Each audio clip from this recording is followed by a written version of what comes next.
কোথায় যায় আছে কেন ঠিক পাচ্ছি না। বাড়িতে গরু আছে, হাঁস মাস কাটতে আমি অফিস থেকে এই রুদ্র কি করে যেতে সব একটু ডেকে দেখি।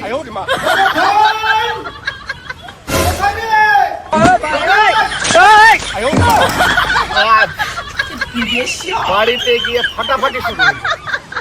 দাদা বাড়িতে বসে থাকবে আর আমাকে সব কাজ করে নেবে। আমি আজ দাদাকে বলবো, দাদা আমার বিয়েটা দাও। দাদা তো আমার বিয়েই দিচ্ছে না। দাদাকে বলবো আমার বিয়ে যদি না দেখ, আজ হারাধন মরবে নাহলে গোবর্ধন মরবে, যাহা একটা হবে বাড়িতে। বিয়ে করবো মনের খুশিতে, পাড়াপড়শি সবাই আসবে বউ দেখিতে।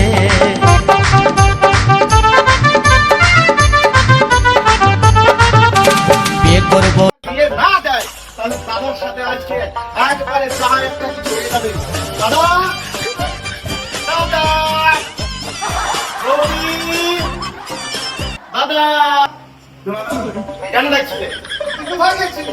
আমি পচার মানুষ মুক্তি মারছো এত নিচে নামে মারবে মারবে কিন্তু গায়ে হাত লাগে দাদা। কিন্তু তুমি কথা না বুঝে কিন্তু দাদা ওরা ঠিক করেছে।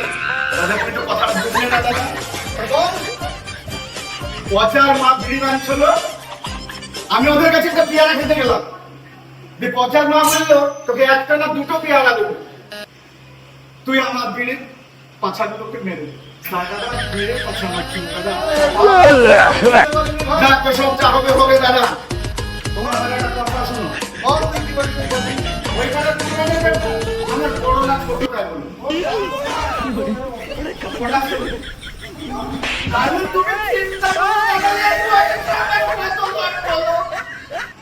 আমি বিয়ে করবো দাদা। না দাদা আমি বিয়ে করবো। তাহলে আমার বাপের যা সম্পত্তি আছে তুমি আমাকে ভাগ করে যাও দাদা। বুঝে দেওয়া কোনো জিনিসের ভাগ হবে না এখনো। না আমার বিয়ে দিতে হবে, তাহলে আমার সম্পত্তির ভাগ করে দেবে।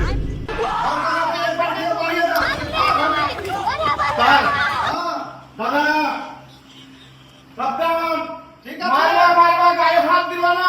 ঠিক আছে তুই যা। ধনে ধনে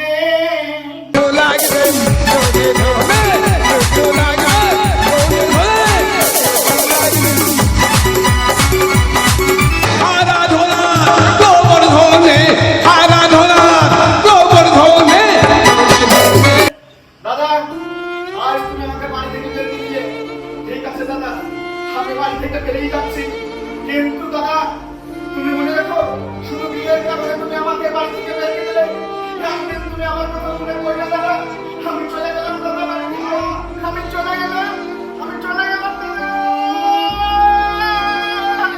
প্রিয় ফ্রেন্ড, আমাদের এই যে নাটকটা দেখলেন কমেডিয়ান, সবাই লাইক কমেন্ট শেয়ার করবেন। আপনাদের সাথে পরবর্তী দেখা হবে পার্ট 2-এ।